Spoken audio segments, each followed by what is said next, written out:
Hello friends, Siragadikka ஆசை அடுத்த வர எபிசோடில் என்ன நடக்கலாம் அப்படிங்கிறத பற்றி பார்க்கலாம். ஸ்டோரியை பொறுத்த வரைக்கும் இந்த வாரமாக அடுத்த வாரமும் ஒரு மாதிரி காமெடி எபிசோடாக கொண்டு போகணும் அப்படிங்கிற மாதிரி முடிவு பண்ணிட்டாங்களாட்டிருக்கு. அதனால தான் முத்துவோட ஃப்ரெண்டோட தம்பி வந்து மீனாவை ஃபாலோ பண்ணி லவ் பண்ணுறேன்னு சொல்லி போயிட்டுருக்காரு. ஒரு கட்டத்தில் பார்த்தோம்னா இதெல்லாம் உண்மை தெரிஞ்சதுக்கப்புறம் மீனாவோட தங்கச்சி சீதாவை கல்யாணம் பண்ணிடுவாங்க. அது ஒரு இன்ட்ரெஸ்டிங்கான காமெடி எபிசோட். அதே நேரத்தில் பார்த்தோம் அப்படின்னா இப்போ மனோஜ் வந்து அந்த கடையில் முட்டை மந்திரிச்சு வச்சுருந்தனால அவங்க பார்க் ஃப்ரெண்டோட போய் இப்போ அங்கே ஜோசியரை பார்த்தாங்க. ஜோசியர் வந்து 2 பேரும் வேப்பலை கட்டிக்கிட்டு கையில் தீச்சிட்டு எடுக்கணும்னு சொல்லிட்டாங்க. அது ஒரு காமெடி மூமெண்ட் போகுது. ஆனால் முக்கியமான ஸ்கிரிப்ட் இதுக்குள்ளார என்ன அப்படின்னு பார்த்தோம்னா, இப்போ ரோஹிணியோட ஃப்ரெண்டு வித்யா வந்து அந்த ஃபோனை கீழே போட்டுட்டாங்க. முத்து மீனாவும் பேசிக்கிட்டு இருக்க அந்த தாத்தா பாட்டி வந்து அந்த ஃபோனை எடுத்து வச்சிருக்காங்க. கண்டிப்பாக அதை வந்து முத்துவோ அல்லது மீனாவோ வந்து அந்த ஃபோனை வாங்க போகிறாங்க. அதுக்கப்புறம் இது யார் அப்படிங்கிறது ஒரு பெரிய ட்விஸ்ட்டாக போகுது.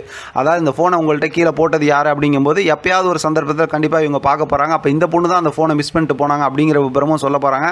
அதனால் இது ஒரு நமக்கு ஒரு இன்ட்ரெஸ்டிங்கான ஒரு டாபிக் வந்து, அதாவது ஒரு ட்ராக் வந்து நமக்கு இருக்குன்னு வச்சிங்களேன். சரி, நாளைக்கான எபிசோடில் நமக்கு என்ன ஃபன் எலிமெண்ட் வச்சுருக்காங்க அப்படின்னு பார்த்தா, நாளைக்கும் செம்ம பெரிய ஒரு ஃபன் மூமெண்ட் இருக்குது. அதாவது இப்போ முத்துவோட வீட்டில் பார்த்தோம்னா ஏதோ கரண்ட் சரி பண்ணுறாங்க. அதனால் வந்து இந்த யாரும் ஆன் பண்ணாதீங்கன்னு சொல்லும்போது மனோஜ் போய் ஆன் பண்ணிடுறாரு. அதனால் பார்த்தா விஜயாவுக்கு கரண்ட் பிடிச்சி அப்படியே ஆடிக்கிட்டே இருக்கிறாங்க. இந்தாண்ட பார்த்தா பார்வதி வந்துடுறாங்க. பார்வதி அவங்கள தொட்டு ஆடிக்கிட்டே இருக்காங்க.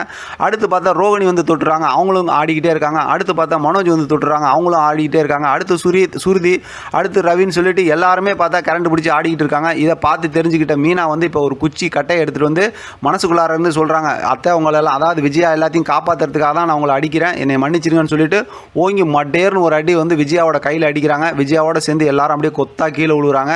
இப்போ உளுந்து எந்திரிச்சதுக்கப்புறம் பார்த்தோம் அப்படின்னா உயிரை காப்பாற்றினாங்களே அப்படின்லாம் விஜயா பேச மாட்டாங்க. வழக்கம் போல் பார்த்தோம்னா என்னை நீ அடிச்சிட்டியா அப்படி இப்படிங்கிற மாதிரி ஒரு ஃபன் மூமெண்ட்டு தான் போய்கிட்டு இருக்கும். எப்படி பார்த்தாலும் இந்த வாரம் லாஸ்ட்டுக்குள்ளார அந்த ஃபோன் வந்து கண்டிப்பாக முத்து மீனா கையில் கிடைக்கிற மாதிரி இருக்கும். ஆனால் இந்த ஃபோனை உங்கள்கிட்ட கொடுத்தது யார், அதாவது கீழே போட்டது யார் அப்படிங்கிற விஷயம் தான் அடுத்த வாரத்துக்கான இன்ட்ரெஸ்டிங்கான ஸ்டோரியாக இருக்க போகுது அப்படிங்கிற மாதிரி தான் நான் யோசிக்கிறேன். ஆனால் சிறகடிக்க ஆசை சீரியலை பொறுத்த வரைக்கும் கவலைப்படவே தேவையில்ல. டக்குன்னு சூப்பரான ப்ரொமோலாம் கொடுத்துருவாங்க. அந்த ப்ரொமோ வச்சு அடுத்தடுத்து என்ன மூமெண்ட்டுங்கிறதையும் அது சம்மந்தமாக ஒரு தெளிவான ஸ்டோரியை பார்த்துக்கலாம். இதை பற்றின உங்களோட கருத்து கமெண்ட் பாக்ஸில் தெரியப்படுத்துங்க. தொடர்ந்து ஆதரவு கொடுங்க. தேங்க்யூ ஃபார் வாட்சிங்.